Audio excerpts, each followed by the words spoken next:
everyone, welcome to or welcome back to my channel. This video was requested, but I was planning to do it anyway, and this is going to be a review of my Hermés Chypre Sandals. Now, I know that these were all the rage for the last couple of years, and the first thing that I thought when I saw these is, gee, they look really comfortable, because quite honestly, guys, I literally can't fit my foot into many shoes. It's really difficult for me. And I'm not exaggerating that in the least. Even more so to have something that I could actually walk in comfortably and wear for a period of time. So when I looked at these, I said, gee, they look really comfortable. And, you know, I basically lived my life in sneakers. And yes, I did, after I got these, got the Vivaia shoes that were sent to me. I also got the Empress Australia shoes sent to me and these lovely Fashionphile shoes, and they're all great. But there's none that I can actually wear if I want to wear, you know, a little bit more of a dressy outfit and actually walk for as long as I could. The Vivaia are very comfortable and they are dressy, but they're not the kind of shoe that I can walk for 3 or 4 hours if I'm going on an outing. Now, I can't walk for 3 or 4 hours straight, period. But let's say I'm going out for the day somewhere and I know that I'm going to be either standing or at least walking a few blocks. They're really not the kind of shoe that I can do that with. They're just not supportive enough. So, again, when I saw these pop up, I had to have them. Years ago, like 20 years ago, I had a pair of Prada sports sandals that were literally the most comfortable shoes that I've ever worn on my feet, period. I kept them for 10 years until they had holes in the bottom because I couldn't find them anywhere. And as long as they looked okay, which they did, they held up for a very long time, I said, I'm not going to get rid of them because I need something else. Now, I do like Mephisto. Mephisto fits well. I can walk in those. But again, they're not really fancy. How many of you guys out there have Christian Louboutins or I don't even know, Jimmy Choo or, you know, those Valentino rock studs or whatever? I can't wear any of those. And we all like to have at least one really nice pair of show shoes. So for me, that was it. So anyway, on to these babies. I have to be honest, these are the second most comfortable sandal that I've ever worn. Number one being the Pradas. Sorry, but they were the best. But these run a very close second. When I took them out of the box, I looked at them and I said, these are going to feel good right out of the gate. And I said, if they're not, they're going back. And of course, they were perfect. These are made of a suede goat skin. And this is, you could see how soft this is. Buttery soft leather. This is an adjustable Velcro strap. And it doesn't open out that much, but it opens enough. So, of course, I wanted to be able to wear this so that I'd actually be able to buckle it on my foot. Because sometimes when I wear shoes like this, the buckle doesn't allow me to go all the way over. I sometimes have to cut it short on my left foot because my foot swells so much. But I could wear these as is. I could even slide my foot into these without undoing anything, which is kind of rare.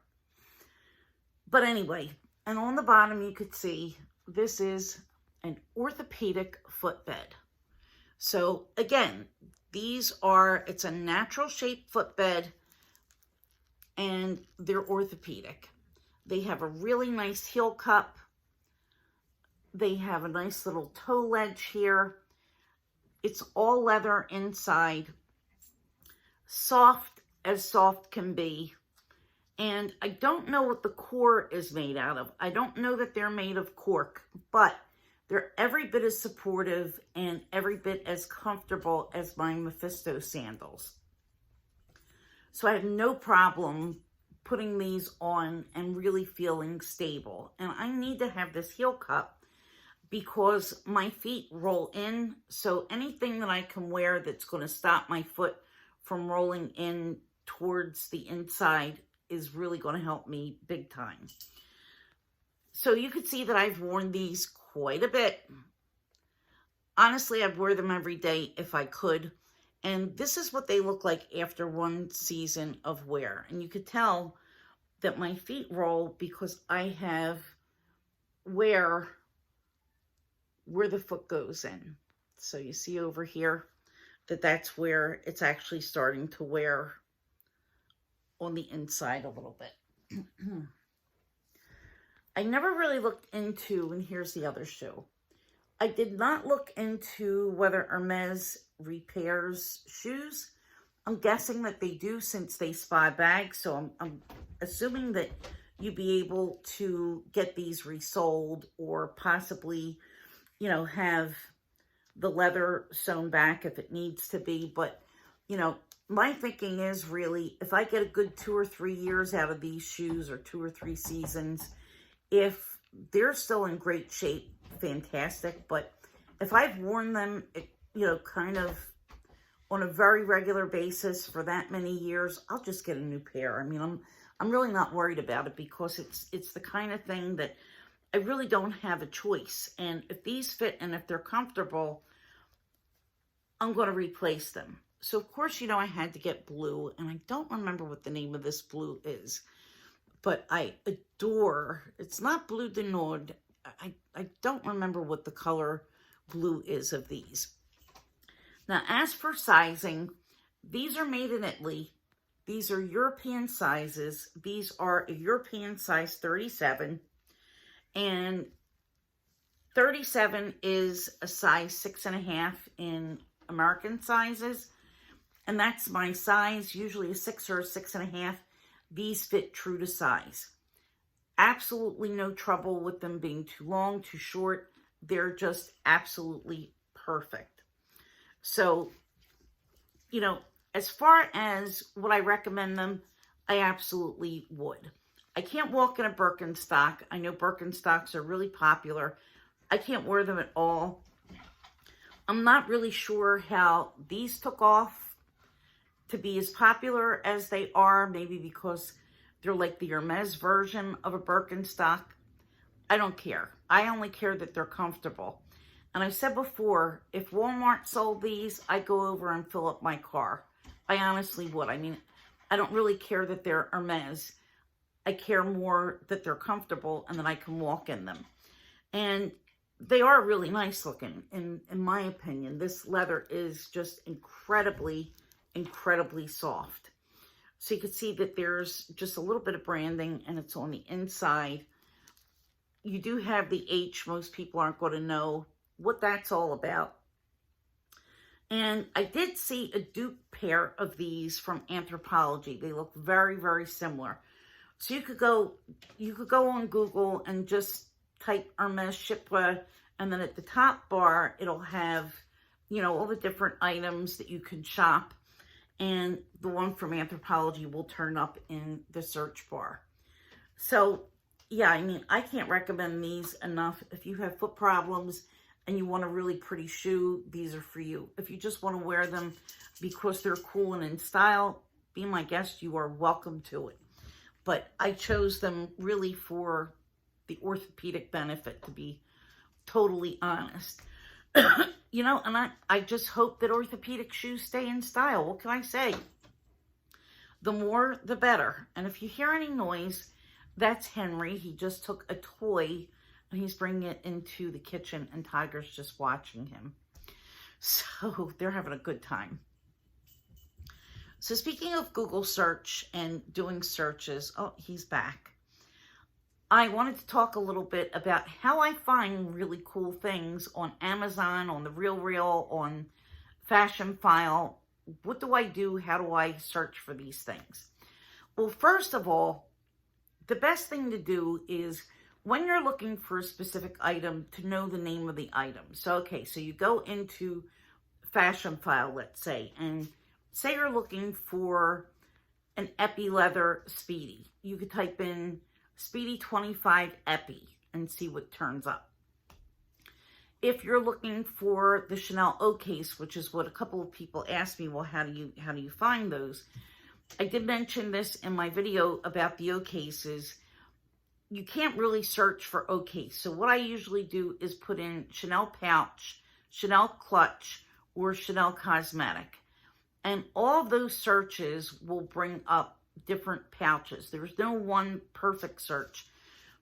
I don't know how their algorithm works and how things pop up, but you just put in different keywords. Same if you were looking for like a Prada bucket bag or drawstring bag, you could put Prada drawstring,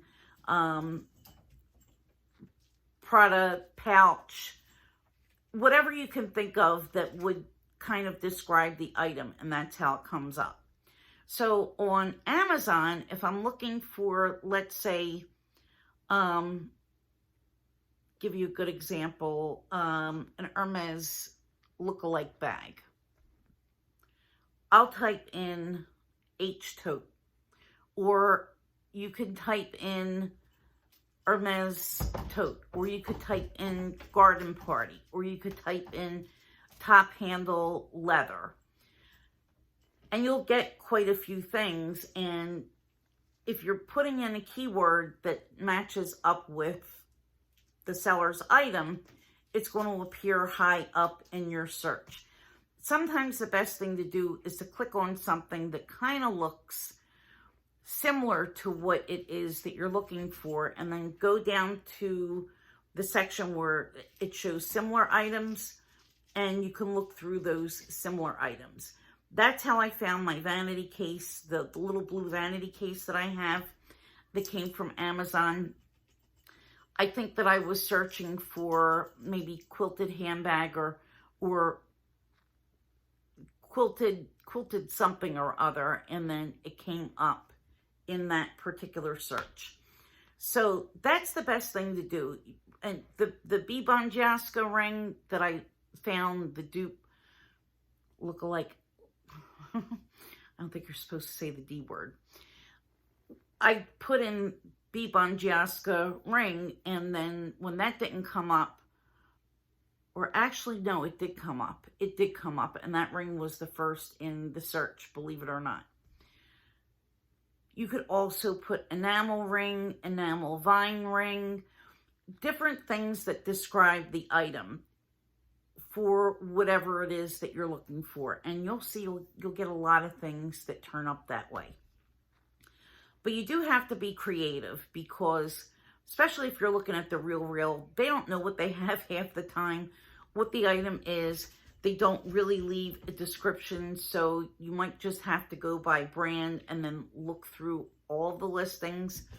I don't sort anything out by color or by condition or by any specifics other than the brand, because you never know how they have it listed. And I've seen so many things that don't match the listing at all. Like, for instance, I'll tell you, I bought something today where it said pony hair in the description, and I know for a fact there's no pony hair in this bag. So I don't know. I don't know what fantasy land that they live in where these things wind up in their description, but hey. So my advice is, you know, if you have time, just put the brand name in on the Real and scroll. Or if you're looking for, say, a Chanel flap, put in Chanel flap. They might not, if you're looking for a classic flap, they might not always have it listed as a classic flap. They could have it listed under any number of descriptions. It might say Chanel double flap. It might say Chanel quilted. It might say Chanel Karl Lagerfeld. You have no idea. It could be anything. So take the patience, search through, and you might even find something that you didn't even know that you liked or that you wanted until you did the search. So that is my advice. I hope that was helpful. And guys, if you're new here, hit the subscribe button. I want to see you back. I'm going to be doing a couple of collabs coming up. They're going to be fun, and I think you're going to want to be here. And for everyone else who's been here and has been with me forever, thank you so much for coming back. I appreciate you all so, so much. And I just can't say anymore. I'm so thankful. So have a very good rest of your week, and I will see you again on Saturday. Bye-bye.